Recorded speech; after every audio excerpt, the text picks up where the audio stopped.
mereka tidak ada ruang khusus untuk membina mu'alaf. Maka timbul saya punya saya punya motivasi untuk membuat satu komunitas mu'alaf di Kota Bitung. Kemarin ada kurang lebih 100 lebih pernyataan untuk menentang pendirian gereja masjid kita. Kita ketemu di kecamatan kelurahan berdebat loh dengan pendeta-pendeta. Sulit sekali Ustadz sampai membuat masjid di Kota Bitung. Karena masjid yang akan orang buat itu di tengah-tengah gereja. Ini gereja, di belakang sebelah ini gereja. Kita buat di tengah-tengah.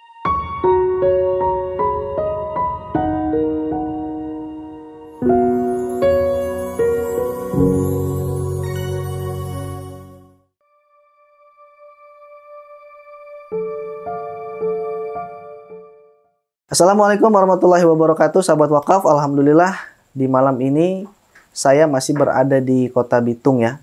Kota Bitung masih bersama dengan saudara-saudara kita para mu'alaf yang insya Allah dirahmati oleh Allah Subhanahu wa Ta'ala. Sambil juga kita distribusi Al-Quran untuk para mu'alaf di Manado, Sulawesi dan sekitarnya. Insya Allah kita lagi ada di lokasi mana ini Bu? Manimbo Atas, Kecamatan Matuari, Kota Bitung. Oke, tempatnya lembaga apa? Mu'alaf Center Kawanua. Mu'alaf Center Kawanua bersama dengan Ibu Yola dan kawan-kawan mu'alaf di sini.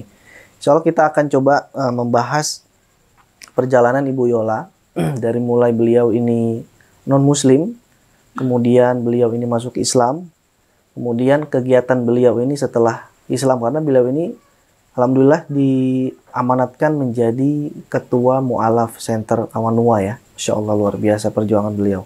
Seperti apa kita langsung tanya saja ke Ibu Yola. Assalamualaikum Ibu Yola. Waalaikumsalam. Sehat Ibu ya? Alhamdulillah sehat. Masya Allah. Malam-malam masih semangat ya? Ya, tetap semangat. Ibu Yola, Mu'alaf Center Kawanua ya? Iya. Tapi sebelum kita membahas itu, kita coba mau tahu nih, kenapa Ibu Yola itu memilih Islam? Padahal kan kalau tadi Bu Yola sedikit cerita itu, Bu Yola menjadi salah seorang yang aktif atau bisa dikatakan aktivis gereja ya waktu itu ya. Iya. Waktu itu Kristen Katolik atau Protestan? Oh Protestan ya. Gemim, Gereja Masehi Injil Minahasa. Wah Masya Allah masih hafal ya. Alhamdulillah. Baik Ibu, coba boleh diceritakan nggak bagaimana prosesnya Ibu? Untuk masuk Islam ya? Betul. Ya. Proses saya masuk Islam yang pertama itu hidayah lewat perkawinan. Mungkin yang lain lewat ilmu, lewat teman, tapi saya mendapat hidayah ini lewat perkawinan.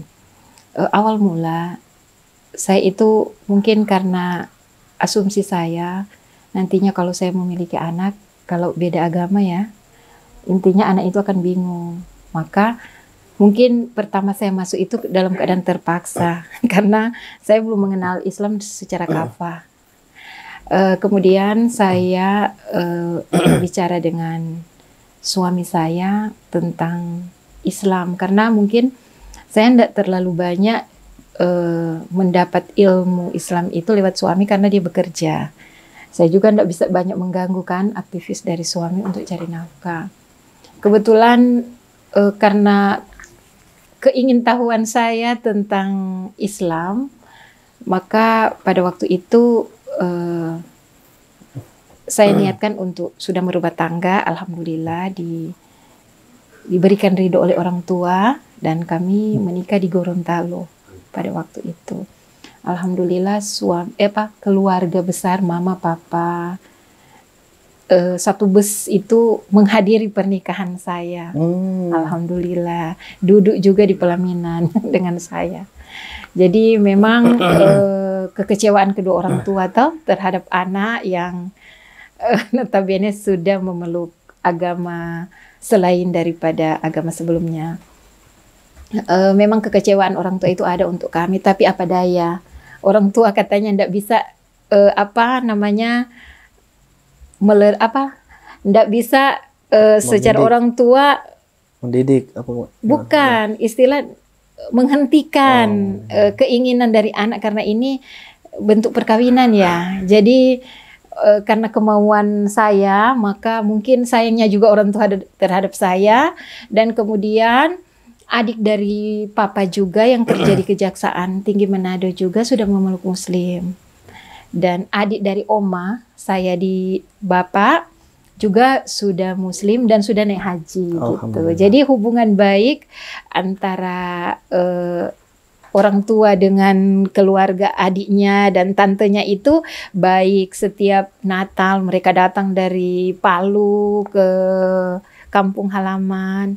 Baru tante saya juga dari Mapanget sana, dia tinggal di Peru Mapanget dulu, datang. Jadi silaturahim antara toleransinya itu baik antara orang tua, adik, kakak. Jadi di situ juga mungkin orang tua saya melihat yang mana dia orang tua itu tidak bisa menahan saya untuk memeluk Islam karena sudah ada contoh adiknya itu yang rumah tangganya baik, padahal pada waktu itu maaf banyak suaminya itu tidak ada pekerjaan tetap, hanya karyawan di Jumbo. Sedangkan posisinya dia itu adalah kerja di Kejaksaan Tinggi Manado. Tapi itulah cinta ya. Dipersatukan Allah mungkin lewat pernikahan untuk memeluk Islam. Alhamdulillah sampai mati tante saya itu dalam keadaan muslim. Kemudian saya juga terinspirasi dari beliau. Tapi waktu dia meninggal itu saya itu belum kawin. Saya belum kawin waktu tante saya meninggal, adik dari bapak. Jadi kalau ada Natal Lebaran di sana, kami semua satu keluarga hadir.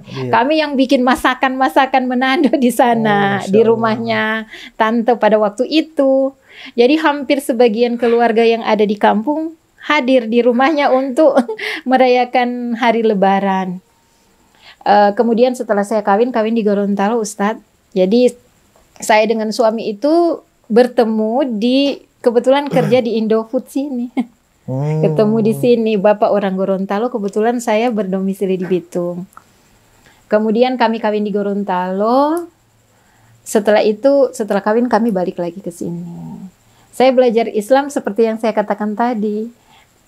Hurufnya itu Al-Quran. Kalau saya tidak bisa mempelajari Islam lebih dalam lagi, mungkin kan tidak guna saya itu untuk memeluk Islam. Tapi itulah hidayah. Saya dipertemukan saudara tetangga untuk ikut majelis taklim ibu-ibu di satu masjid. Kebetulan saya tinggal di kontrakan. Saya ikut. Waktu itu ada ustadz yang membimbing kami untuk belajar Al-Quran dalam arti Iqra. Waktu itu dia setiap minggu dia titipkan saya satu huruf untuk dibuat PR. Baru minggu berikutnya itu ditanya lagi apakah saya itu umpamanya dari alif bata. Jadi kalau berikut sa. Jadi ketambahan terus setiap minggu saya ketambahan terus huruf dari ustadz. Alhamdulillah sampai 30 pertemuan, 30 minggu. Alhamdulillah saya sudah bisa menghafal huruf hijaiyah ini. Alhamdulillah. Di situ saya termotivasi untuk suka belajar gitu. Ya itulah hidayah. Dari situ saya waktu itu kan dengar handphone ini masih handphone dulu ini ya Mas. Bapak putar-putar itu. Jadi untuk Al-Fatihahnya, 3 qul itu Al-Ikhlas, semua. Kenapa saya sudah hafal? Kadang saya setelah saya hafal, saya bingung. Kenapa saya hafal? Kayak enggak sadar gitu, kenapa saya hafal ya? Ya Alhamdulillah bertahap-bertahap saya lebih cinta ikut majelis talim gitu Ustadz. Setelah berjalannya waktu, saya sudah belajar Iqra 1, naik Iqra 2. Kemudian saya ambil rumah ini gitu. Dulu masih kontrakan ya. Saya ambil rumah sini, saya bergabung dengan majelis di situ. Masjid yang di bawah. Baru saya dikucilkan di dalam majelis karena kita belum tahu ngaji kan. Sama dengan ibu-ibu yang lain sudah di Al-Quran. Kadang saya dibilang, nguni ini bahasa Manado ya Ustadz.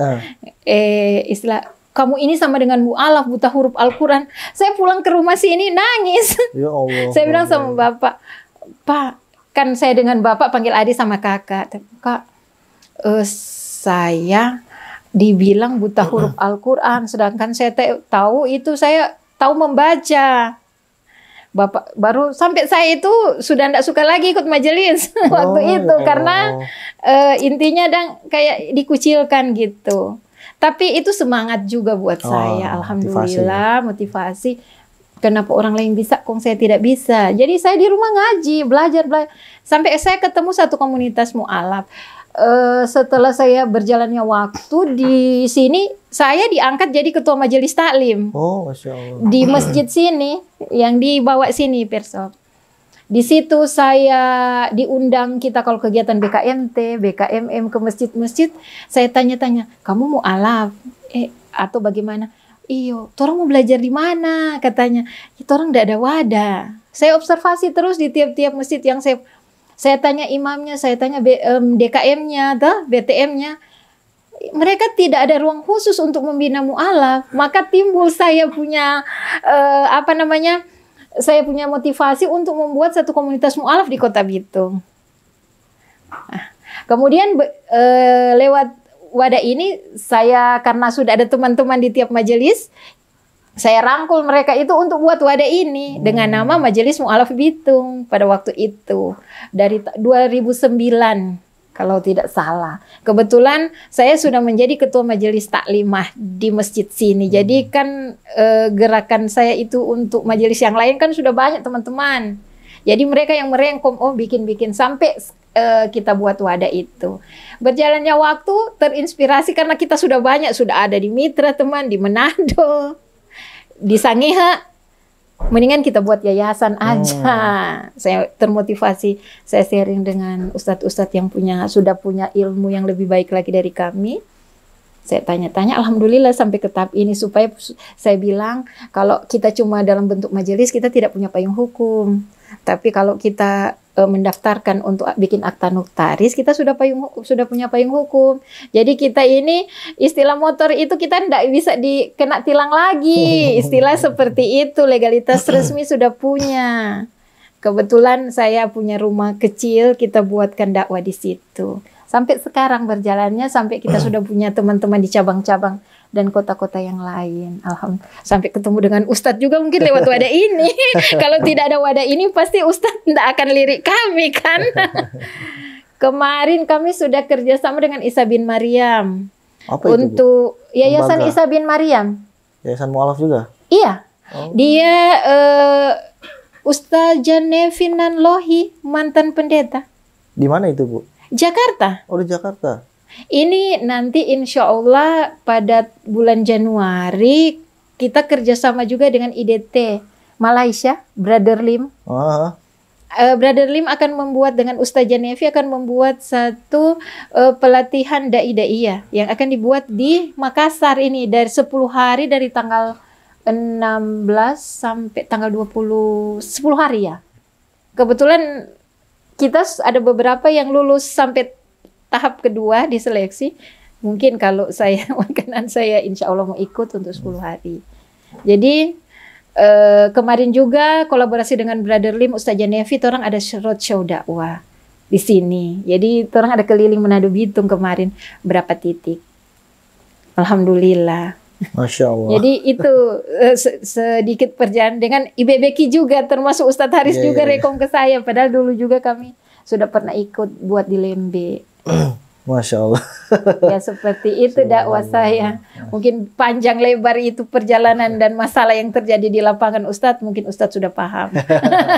Nah, untuk dakwah setelah masuk Islam kemudian bersama teman-teman mu'alaf di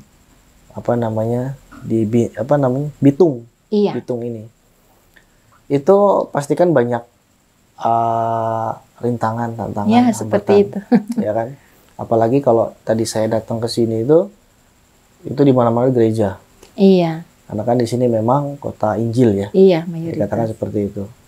Nah, ini apa yang dihadapi sama Bu Yola nih terkait dengan tantangan-rintangan untuk mendakwahkan Islam di sini? Ya. Sebenarnya tantangan saya itu bukan pada orang non-muslim. Nah, kok gitu? Tantangan yang saya hadapi ini justru terhadap sesama muslim. Kadang saya membuat satu kegiatan, kadang ditentang oleh kemasjidan. Nggak tahu apa alasannya. Sampai ini saya bikin rumah saya ini dijadikan tempat dakwah agar supaya sudah tidak terlalu saya itu mencari masjid untuk kalau untuk kapasitas 50 orang untuk tempat ini masih bisa, saya pikir masih bisa. Karena begini, terlalu banyak kriteria yang harus orang penuhi untuk membuat satu surat ke mereka. Lama-lama mereka respon, nggak tahu apa alasannya gitu. Itu yang pertama. Kedua, alhamdulillah kemarin 3 tahun yang lalu saya mendapat wakaf dari salah satu pewakif itu, tanah di bawah situ untuk dijadikan masjid. Di Bitung susah buat masjid, Ustadz. Oh, gitu. Susah sekali. Kemarin kan dia mau bikin masjid di muka Estada. Alhamdulillah saya sebagai penanggung jawab ketua panitia pendirian masjid, tidak ada TPQ, tidak ada musolanya, langsung masjid. Sudah berdiri. Di mana, Bu? Di bawah situ. Namanya dekat Masjid sini. Ar-Rahman. Itu di dekat rumah tinggal saya di sebelah. Rumah saya yang tempat tinggal kan tidak terlalu jauh dari sini. Kan sebelah sini kan belakangnya kan gereja kan ya? Besar. Kalau ini gereja Pantai Costa. Ya, Costa. Kalau Gemim di sana. Ini banyak gereja. Nah, banyak iya, aliran-alirannya makanya. gitu. Dan kita sebagai umat muslim kalau mau bikin masjid itu banyak administrasinya yang harus orang penuhi kan. Kalau bikin gereja sama juga. Tidak, mereka Tidak. suka-suka mereka mau bikin itu karena itu menjadi salah satu yang saya sampaikan dulu di pemerintah terhadap itu, karena saya paham kan untuk pemberi kalau orang itu dipersulit. Karena bersyukur alhamdulillah saya tahu jalurnya. Maka kemarin ada kurang lebih 100 lebih pernyataan untuk menentang pendirian gereja masjid kita. 100 sekian ada datanya di saya. yang menentang. Iya. Itu perorangan. Iya, individu Tanda tangan. yang tinggal di seputaran masjid yang akan orang bangun. Alasannya kenapa mereka? Nggak tahu. Cuma alasannya mereka nggak suka ada masjid di situ. Tetapi secara kita lihat umat muslim di situ sudah memenuhi syarat untuk membuat masjid. Secara administrasi. Iya, seperti itu. Maka saya kumpul umat muslim, kakak apa semua untuk memperkuat pembuatan masjid. Alhamdulillah 160 sekian kita ketemu di kecamatan kelurahan berdebat loh dengan pendeta-pendeta. Oh gitu, Masya Allah. Iya. Panggil laki-laki nggak ada yang mau ikut. Berarti ibu-ibu semua ini?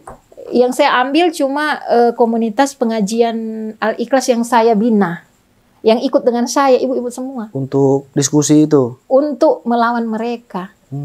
Pada waktu di kecamatan sama kelurahan. Bapak-bapak nggak ikut. Setelah masjid jadi, mereka semua yang ngatur, mereka orang sendiri dikucilkan. Tapi enggak apa, saya bilang tugas saya sudah selesai. Silakan kalian melanjutkan dakwah saya.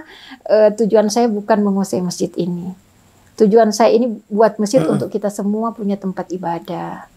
Gitu. Karena saya bilang, ini semua perjalanan dakwah ini karena Allah, bukan karena saya. Kalau enggak ada kekuatan dari Allah, saya enggak bisa jadi. Betul. Sulit sekali Ustadz sampai membuat masjid di Kota Bitung. Allahu Akbar. Saya ditentang oleh pendeta. Berapa pendeta, Bu? 4. Karena pendeta. Masjid yang akan orang buat itu di tengah-tengah gereja. Ini gereja, di belakang sebelah ini gereja. Kita buat di tengah-tengah. Emang sengaja buat di situ atau gimana? Memang pas waktu itu sudah sekitar 10 kali pindah-pindah lokasinya.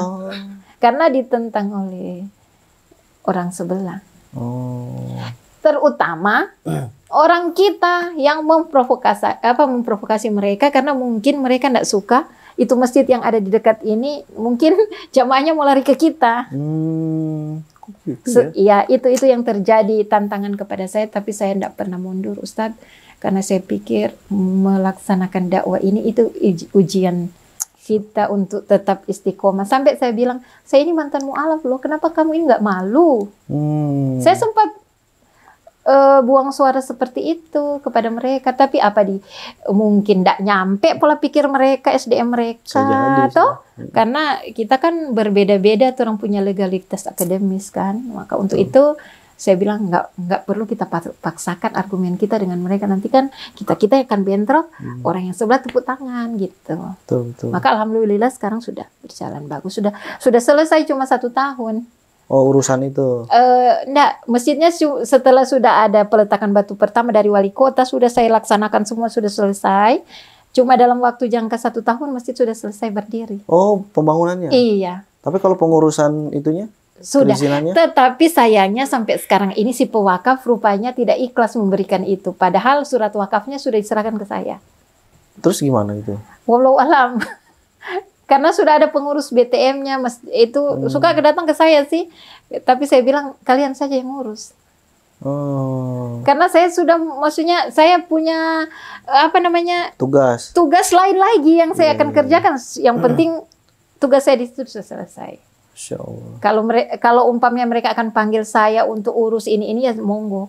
Atau untuk memperkuat yang mana ini oke, saya bantu. Tapi untuk tetap menetap di tempat Rasulullah aja kan hijrah. Kalau di tempat itu sudah tidak nyaman kan? Gitu juga kita kan? Ngapain kita mau bertahan? Gitu. Tapi Bu, kalau boleh tahu, waktu itu pas diskusi dengan pendeta dan yang lainnya itu, di mana, di kecamatan ya? Iya, kecamatan sama kelurahan. Di kelurahan itu, situasi kondisinya gimana? Apakah saling serang atau gimana, Bu? Iya, saling adu argumentasi. Nah, gimana argumentasinya tuh? Yang mana si pendeta itu berbelit-belit untuk dengan niat itu diusahakan agar supaya masjid ini tidak jadi dibangun. Tapi saya tidak tahu kekuatan apa yang membuat saya itu berani. Kemudian saya berdiri, saya tunjuk sama dia duduk. Ngomong saya apa juga itu? nggak tahu. Ngomong apa? Saya cuma istilah ya Bismillah, Al-Fatihah, ya minta kekuatan Allah. Cuma saya tunjuk dia. Oh, nggak ngomong apa-apa? Saya bilang nanti masjid kami itu dibuat di sebelah gereja kamu. Saya bilang nggak tahu, itu hanya suara kekuatan hati aja gitu. Ya. Dia diam, baru dia duduk.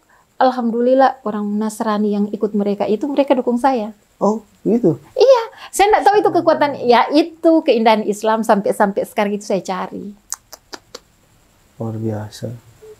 Salah satu itu yang saya dapati 3 tahun lalu itu, yang ngurus masjid ini.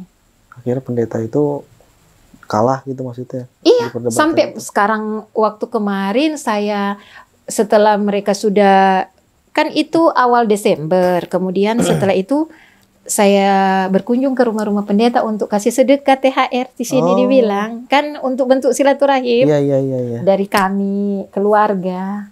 Sudah saya antar sedekah uang. Baru saya ke sekolah waktu itu saya ngajar, waktu itu kan saya masih ngajar. Saya pulang, bapak bilang, Dek, itu si pendeta datang lagi ke rumah saya di sana. Kenapa? Uangnya dibalikkan, katanya ditambahkan aja untuk beli semen untuk pembuatan masjid gitu.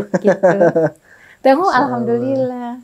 Dan alhamdulillah orang yang mendukung saya itu orang-orang Kristen yang paling mendukung saya 100% itu adalah wali kota. Oh, Masya Allah. Wali kota karena saya langsung ke wali kotanya, bukan langsung ke kelurahan mau. Jadi saya berpikir begini, Ustadz, saya nggak mungkin saya itu kerja dengan ekor. Saya harus kerja dengan kepalanya kan. Nanti ekornya paling ikut kepalanya. Saya pikir begitu secara saya berpikir. Maka saya cari jalan, saya cari cara untuk kebetulan pada waktu itu Ustadz, musim-musim kayak gini kampanye. Itu peluang juga. Dan kebetulan mereka tahu organisasi saya ini besar. Ya itu saya manfaatkan juga. Berarti waktu wali kotanya Muslim di sini ya? Tidak, Kristen. Oh, Kristen? Iya. Kok mau dukung ya? Ya. Mau ngebantu ibu bikin masjid waktu itu? Iya, seperti itulah. Karena dia pikir kan kita punya kekuatan besar ini mu'alaf di Bitung. Di bawah. Karena kalau ada kegiatan-kegiatan Muslim, halal bihalal di kantor wali kota pada waktu itu, kami diundang untuk kasidah gitu. Tim saya yang nyanyi wali kota. Gitu. Pada waktu pintar-pintar kita untuk bagaimana kita dekat dengan mereka kan, itu saja. Memang ada berapa anggota di Mu'alaf Center Kawanua ini, Bu? Yang tergabung? Kalau yang tergabung aktif itu, soalnya yang tahu persis anggota itu tiap-tiap kecamatan. Saya kan tidak memegang itu data realnya. Yang pegang data real adalah sekretaris saya. Dia yang pegang data. Kan saya tidak mungkin saya mau itu satu-satu. Jadi kalau ada apa-apa saya hanya tanya sekretaris atau saya ketua-ketua atau mereka-mereka yang kecamatan. Ada 1000 ada. Maksudnya yang sudah mu'alaf di sini? Oh belum. Kalau kurang tahu sama Ustadz Rio ya. Oh, yang karena Di Ustadz Rio itu sebagian itu yang jadi binaan dia, binaan saya duluan. Oh gitu. Gitu. Iya, iya. Sudah double. Karena Ustadz Rio duluan saya dulu baru dia. Oh, Dia kan belum berapa lama iya, iya, di iya. At-Tauhid. Ibu udah Gitu. lama ya. Ibu udah Iya, lama. saya pertama-tama merintis organisasi mualaf di situ. Iya, iya, iya. Tapi kalau di sini lingkungan warga di sini Muslim dan non Muslim gimana, Bu? Bagus, toleransinya bagus, tergantung dari kita-kita. Oh, so tadi apa namanya? Ya saling tegur di situ ya. Iya, maksudnya. iya, seperti itu di sini, Ustaz. Kita saling berkunjung. Oh gitu ya. Iya. Kita kalau ada acara itu kita diundang. Cuma kalau ada acara makan-makan mereka juga tahu. Kalau ada ibadah-ibadah itu kadang makanan Muslim minta bantu di Muslim yang masak. Baru disendirikan di rumah sebelah, tidak digabungkan dengan mereka. Iya, iya, iya. Dan mereka sudah paham itu kalau tinggal di perum-perum kita.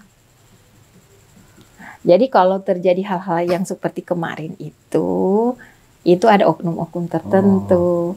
Malamnya itu saya kan ditanya Ayah Sofia Pusat dan Ustadz Fatih apa di itu. Saya WA, saya sampaikan ini keadaan Bitung sudah kondusif. Nggak usah, itu kan yang tadi sore, tapi yang malam ini sudah begini, jadi nggak usah khawatir. Iya, iya. Nggak usah kirim berita-berita karena sudah ada ini. Gitu. Dan itu juga kan yang pelakunya kan bukan orang sini kan? Iya. Iya kan? Kalau orang di sini nggak akan mungkin seperti mungkin. kayak ini Bunda ini orang Lembe. Ini yang Bunda Ice. Dia orang Lembe, keluarga Lembe itu kan namanya dari Nasrani kan. Iya. Saya juga di Bitung sini teman sekolah, teman dulu yang di gereja apa, tapi hubungan kami baik. Nggak ada permasalahan. Tapi kok waktu bikin masjid kok ada yang menentang gitu? Kan tinggal kalau di Perum ini kan sudah berbagai macam suku. Iya, iya, iya. Toh nggak orang-orang kita yang tinggal di daerah ini. Iya, iya. Tapi kalau orang asli sini Orang asli sini 100% saya rasa hubungan kita itu memang kalau lihat ini sudah apalagi kesukuan juga kan. Saya suku Minahasa. Soalnya saya ngobrol sama Ustadz Rio juga sama statementnya kayak ibu nih. Jadi antara Muslim dan Muslim di sini tuh rukun. Gitu. Cuma ya seperti itu ya. Kalau kita terprovokasi kita yang bodoh. Itu dia makanya. Baik, baik Ibu. Kemudian gini, ini kan kita kan datang ke sini juga bawa Al-Quran ya. Adu-adu. Nah sebelumnya waktu itu kita BWA juga pernah ngasih Quran nggak ke sini? Banyak. Banyak ya? Iya, saya kurang lebih sudah 500 dibantu untuk eksekusi ke masjid-masjid. Saya bawa balihonya itu, saya minta sama Ustadz Aris, Ustadz maaf, saya kan ini bukan saya yang punya ini, saya hanya bantu untuk eksekusi. Jadi saya minta tolong minta baliho atau bannernya untuk saya kalau eksekusi saya pakai itu. Foto. Ada baliho itu di rumah, barangkali di rumah sebelah. Iya, iya, iya. Itu Kang Ibu Agusta Tora yang bawa Kang, yang Bapak Kang di masjid-masjid yang ada di Matuari ini banyak. Banyak ya. Setiap masjid 20. 20 yang kami titipkan dan ada pengajiannya, ada majelis taklimnya. Berarti sasaran juga kan mualaf-mualaf yang Ibu bina juga ya. Dan iya, seperti mualaf-mualaf juga ada. Semua malahan mereka itu senang. Sampai banyak yang Muslim ikut dengan pengajian kami karena mereka kan jarang orang kasih gratis ini Al-Qur'an gitu. Berarti banyak orang yang senang karena dapat Al-Quran wakaf ini? Iya, seperti itu. Kemarin juga saya mengeksekusi bantuan dari Isa bin Maryam tahun lalu ya. 2 tahun lalu, 5 ekor sapi. Masya Allah. Ke daerah Mitra, sama Lembe, dan daerah-daerah yang untuk mu'alaf dan du'afa. Cuma yang tahun lalu kami tidak mendapat bagian karena kalau mencari donatur di sini susah, Ustadz. Seperti itu, untuk itu. Jadi biasanya kalau ada yang dari Jakarta apa mau eksekusi, mereka punya bantuan-bantuan, kadang kalau pas ada ketemu saya, mereka datang langsung ke sini. Kita bareng-bareng eksekusi ke binaan-binaan saya gitu. Bagi du'afa dan mu'alaf. Berarti sangat manfaat banget ya ini buat warga Bitung ya Al-Quran. Sangat bermanfaat. Bukan hanya bermanfaat, sangat termasuk kita. Cuma ini Ustadz maaf banyak. Saya bukan apa seperti saya. Kalau ini kan kecil. Sekalipun kami sudah punya kacamata yang sudah 40 tahun ke atas, maaf banyak. Mau lihat itu sudah susah ya? Lihat sih, tapi kalau sudah lama-lama kita membaca, kalau kita tadarusan, kadang matanya biar sudah pakai kacamata, sudah enggak. Jadi kadang kita beli kalau ada uang, kita beli yang agak lebih besar supaya apa hurufnya lebih Bagi Jelas. umur yang sudah kayak saya sudah 40 sekian lah, sudah jelita jelang 50 tahun. Iya. Nah, berarti harapan Bu Yola sama teman-teman mualaf dan kaum muslimin di Bitung itu tentang Quran gimana? Bagaimana? Harapan tentang Al-Quran ini gimana? Apakah masih kurang atau sudah cukup buat memenuhi kebutuhan di sini atau gimana? Kalau saya itu masih banyak permintaan karena dari masjid ke masjid, imam ke imam, mungkin mereka kalau ada pertemuan bincang-bincang, seorang dapat bantuan dari Ibu Yola lewat Badan Wakaf Al-Quran. Kadang ada yang WA, Bu masih ada stoknya. Majelis Taklim juga, Bu masih ada stoknya gitu. Jadi saya kira mungkin belum terpenuhi waktu kemarin yang Masih saya kurang eksekusi. ya? Karena masjid yang lain belum kebagian gitu. Nah, apa namanya? Emang di sini dapetin Qurannya susah, mahal, atau gampang, atau murah atau gimana? Ya kalau orang mau donasi susah Ustadz. Kalau orang Bitung di sini ini mau kasih donasi Quran ke majelis susah. Bukan, maksudnya kalau kita mau mendapatkan Al-Quran, misalkan beli, itu apakah susah nyarinya atau harganya mahal atau gimana? Ya mahal harganya. Mahal. Kalau yang waktu belum ada bantuan-bantuan, kebetulan ada yang mau bersahadat, saya beli itu yang biasa, yang mushaf itu yang kertasnya ndak putih itu, yang dia coklat. kadang di sini sampai 65-70 yang agak standar gitu. Iya. Seperti gitu. Kalau yang ada tajid, mahrut dan warna itu dia sampai 100 yang ukuran seperti ini. Oh, 100. Kalau di toko buku. Itu yang udah sama terjemah udah. Iya, yang ada juga blok warnanya. 100. Kemarin saya dapat bantuan juga dari Jakarta untuk pembelian 100 Al-Quran. Waktu saya ada hatam Quran pertama-tama kali, dengan Ustadz Trio kita ada kerjasama. Kemarin kita beli di Nur Aini, harganya 100.000. Tapi dia kasih potong 5%. Oh, Masya Allah. Karena beli 100 buah. Alhamdulillah. Di toko Nur Aini. Mulai. Saya ada hatam Quran 100 mu'alaf bikin di sini. 100 Mu'alaf, iya. Hatam Quran. Iya, jadi di situ itu ada 100 orang yang alhamdulillah dapat semua. Kebetulan Ustadz Trio juga nyumbang 100. Jadi satu orang dapat 2 pada waktu itu. Masya Allah. Berarti alhamdulillah ini sangat-sangat bermanfaat ya. Iya, apalagi di daerah kita ini, Masya Allah, dengan minoritas ya. Baru secara gratis. Sampai ada tanya, Bunda, ini donatur ini baik sekali kok sampai banyak begini. Ya itu program. Saya bilang ini bukan program di kita, ini dari pusat gitu. Saya bilang. Kalau dari kita enggak mungkin segini.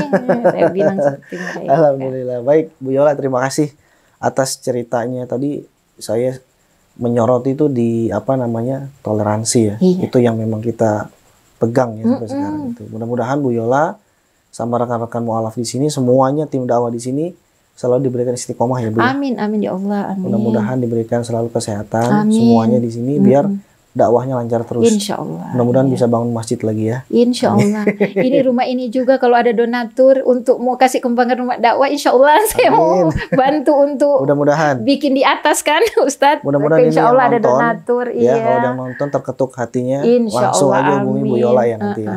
Masya Allah. Terima kasih Bu Yola atas Iya, terima kasih sama-sama Ustadz juga dengan senang hati. Baik, sahabat wakaf, alhamdulillah kita sudah banyak dapat ilmu dari Bu Yola. Mudah-mudahan konten kita ini bisa menjadikan tambahan manfaat dan juga tambahan motivasi buat kita semua. Terima kasih. Amin.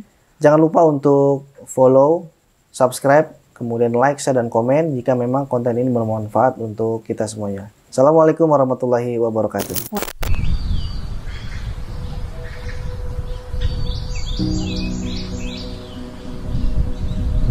Jadi Talawit Kampung Pesantren ini terletak di Kecamatan Kendahar. Kurang lebih dari pusat kota Tahuna 30 menit. Di sebelah utara kota Tahuna. Dan 100% di Kampung Talawit ini Muslim. Sehingga itulah kenapa sampai dijadikan Talawit Kampung Pesantren, karena 100% Muslim. Setelah dijadikan Talawit ini kampung pesantren, minat anak-anak, bapak-bapak, ibu-ibu, mualaf-mualafah untuk mendalami Islam, dan salah satunya untuk mengetahui huruf hijaiyah lewat Iqra dan Ukran itu sangat meningkat.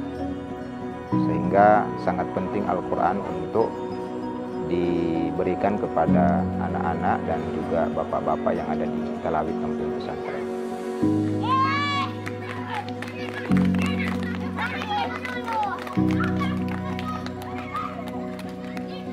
Itu 1 bulan sudah ada 5 yang robek, karena memang anak-anak. Jadi entah karena semangatnya atau semangat bermainnya, jadi memang butuh dibantu Iqra dan juga Al-Quran karena dengan alasan tadi. Jadi harapan kami ke depan dari Badan Wakaf Al-Quran bisa memberikan Al-Quran kembali untuk taman pengajian di Talawid Kampung Pesantren.